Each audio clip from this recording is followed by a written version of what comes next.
Au cœur des vastes étendues du Sahel, là où le fleuve Niger serpente comme un immense ruban de vie entre le sable brûlant et la savane verdoyante, une puissance colossale s'est élevée, marquant à jamais l'histoire du continent.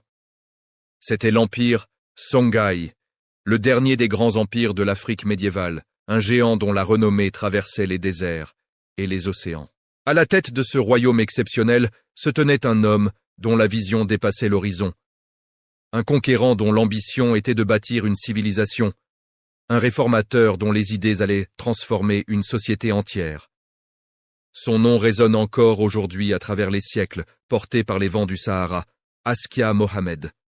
Il était bien plus qu'un roi, il était l'architecte du Songhai. L'histoire de son ascension commence en 1493. C'est l'année où le cours du destin bascule. Askia Mohammed, alors un général respecté et ambitieux, renverse la dynastie Soni, menée par Soni Ali le Grand, et s'empare du pouvoir. Ce n'était pas un simple coup d'État, mais le début d'une nouvelle ère. Askia Mohammed n'était pas seulement un guerrier avide de conquête. Il était un stratège brillant, un homme d'État avec une vision claire pour l'avenir de son peuple. Dès son arrivée sur le trône, il ne perd pas un instant.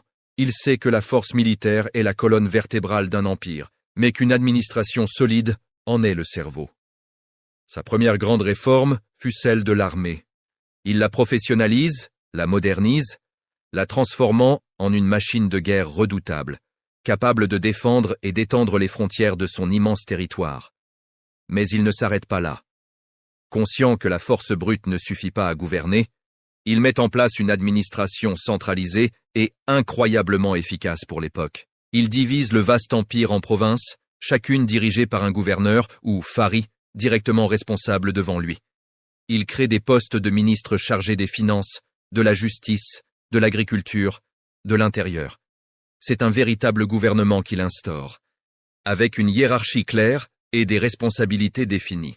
Cet appareil d'État sophistiqué permit au Songhai de devenir non seulement le plus grand, mais aussi le mieux organisé des empires d'Afrique de l'Ouest. Sous son règne, le Songhai connaît un âge d'or économique sans précédent. Les routes commerciales transsahariennes, artères vitales qui reliaient l'Afrique de l'Ouest au monde méditerranéen et au Moyen-Orient, sont sécurisées. Les caravanes chargées d'or, de sel, d'ivoire et d'esclaves circulent librement, apportant une richesse immense dans les caisses de l'Empire. Les marchés de Gao, la capitale, et surtout de Tombouctou et Djenné, bourdonnent d'activité. Ces villes deviennent des carrefours cosmopolites où se rencontrent des marchands venus de loin. Le commerce prospère, les villes s'embellissent, et la population jouit d'une stabilité et d'une sécurité rares. Mais la vision d'Askia Mohammed allait bien au-delà de la puissance militaire et de la richesse matérielle. Il aspirait à faire de son empire un phare de la connaissance et de la spiritualité. C'est sous son impulsion que Tombouctou atteint son apogée intellectuel. La ville, déjà réputée pour ses érudits, devient l'un des plus grands centres d'études islamiques du monde. Des savants, des juristes, des théologiens et des poètes affluent de tout le monde musulman, attirés par le mécénat du roi et l'atmosphère de liberté intellectuelle qui y règne. La grande mosquée de Sankore se transforme en une université de renommée mondiale, dont la bibliothèque abritait des centaines de milliers de manuscrits précieux. L'éducation, la loi islamique et les sciences fleurissent, faisant de Tombouctou un véritable joyau du savoir. Pour asseoir sa légitimité et renforcer son image de souverain pieux, Askia entreprend, en 1496, un pèlerinage spectaculaire à la Mecque. Ce voyage n'est pas seulement un acte de foi, c'est une démonstration de puissance et de prestige sur la scène internationale. Accompagné d'une suite immense et portant avec lui des quantités d'or fabuleuses, il marque les esprits partout où il passe, notamment au Caire, où il rencontre les plus grands savants de l'époque. Les chroniqueurs arabes, impressionnés, le décrivent comme un roi juste, un défenseur de l'orthodoxie sunnite, un souverain qui a mis fin aux pratiques jugées excessives et païennes de la dynastie précédente. Il instaure un empire fondé sur la charia, la loi islamique, l'ordre et la justice pour tous ses sujets, quelle que soit leur origine. Ce qui rend Askia Mohammed si exceptionnel dans l'histoire africaine, c'est sa capacité à avoir construit ce que l'on pourrait qualifier d'État moderne avant l'heure. Son administration centralisée, son système fiscal, son armée permanente et sa politique de promotion du savoir étaient des innovations remarquables pour le XVe siècle. Non seulement en Afrique, mais dans le monde entier.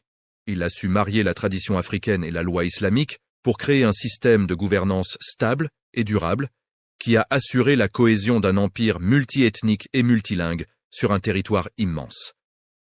De Gao, sa capitale vibrante, à Tombouctou, la cité des savants des confins arides du Sahara, jusqu'aux plaines fertiles, baignées par le fleuve Niger, le règne d'Askia Mohamed le Grand demeure gravé dans la mémoire collective comme un véritable âge d'or.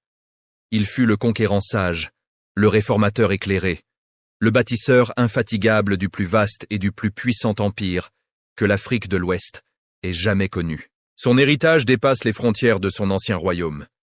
Il est un symbole de vision politique, de génie administratif et de grandeur culturelle.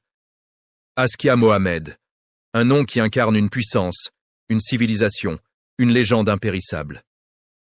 L'histoire de son empire nous rappelle la richesse et la complexité des grandes civilisations africaines. Merci de nous avoir suivis dans ce voyage dans le temps. N'oubliez pas de vous abonner pour découvrir d'autres figures épiques de l'histoire mondiale.